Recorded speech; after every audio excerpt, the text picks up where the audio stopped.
Kahkio tatamskat no, mino niganio tatamskawa mina kihte mistaina naskomon ospagan kiksi pi uppinit. Yksöiskumittigoja tahtokawimaam skutama aski minanpi puguspagan goppinit ja vuotsiga hintotama ja wanka niganuhti. I want to thank everyone for being here. Like Tanya said, my name is Sylvia McAdam. I come from the Treaty 6 area as well, but it's located in Saskatchewan. I call them Whitefish Lake Reserve lands, and I'll explain a little bit how come. I'm here to share some of the knowledge of what I've been raised with. Obviously, I'm fluent Cree, raised with very traditional parents. I never went to residential school, neither did my parents, neither did my grandparents. So that gives you an idea of some of the teachings. I'm not saying that we're not impacted by colonization, we definitely have been, but there's a core of knowledge that's still there. So I want to thank everyone for coming here and having the willingness to come and hear this information. I shake hands with each and every one of you. I also wanted to acknowledge Saddle Lake leadership is here as well. So I'm very thankful they've supported this movement all the way through. The other thing that I'm going to speak about here is the women. We hardly hear about the role of women, and I'm not setting aside the men. I'm not. It's all with the utmost respect that I share this information about the women. I was told by elder women at the time of treaty making, there was a group of women that existed. They were called Okicitaw school. These women, that word Okicitaw is very difficult to translate in the English language. I still haven't found one word that really describes that, but the closest terminology in English to that is warrior woman or clan mothers. Those are the two interchangeable terms that have been used to describe these women. At the time of treaty making, these women existed. They've had to go underground because of the Indian Act, and I'll explain that Indian Act a little bit. I'm in the process of writing this information down. So these women, they're called Okicitaw school. In a nation, like in the Cree nation, there's usually 9 of them that sat within that nation, and they were gifted to carry the laws of that nation, the Nehiyaw nation. And at the time of treaty making, these women were asked to set up their lodge. Their lodge is called Okicitaw School Kamik, and there are songs tied to that lodge. At the time of treaty making, they were called upon because the jurisdiction and the authority resides with the women when it comes to treaty.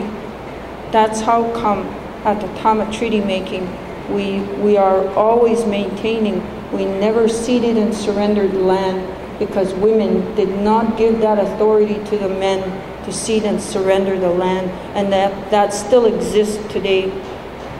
At that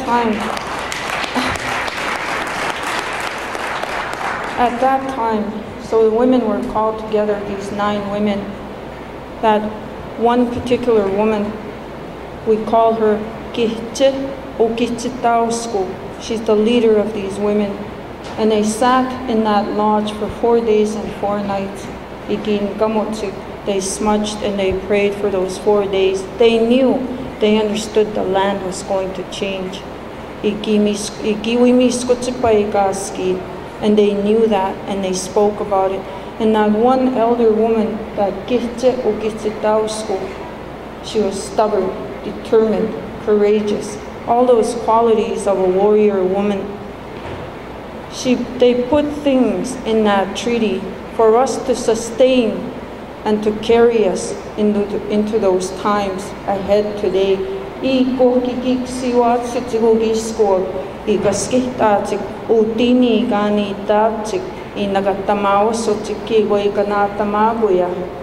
How do I say that in English? They're so compassionate. Their compassion was so powerful that they could look far into the generations to leave something to carry our people. And we still have that today. We need to go back to that. I like to move my hands around when I'm talking, so I tend to knock things around. And I have to move quickly, so there's not very much time. I'm going to sound like an auctioneer, so you have to follow me. So after that, the last time these women met in our region was in my father's lands. It's called Stony Lake, Delaron Lake. I visited that spot, and I went and sat in that last area that these women met. And then they had to go underground because they were legislated by the Indian Act. And the Indian Act did terrible things. When the Indian Act kicked in, even before the Indian Act, the Doctrine of Discovery made the indigenous people not human. You need to understand that. We were considered not human. We were hunted down like animals. Dogs were trained to kill and hunt indigenous people. The reason why I can speak about this is because I'm researching it and I'm compiling it into a book right now. And the elders in our region gave me permission to begin writing down the physical laws of the indigenous people, of the Cree people. So that's what I'm writing about as well.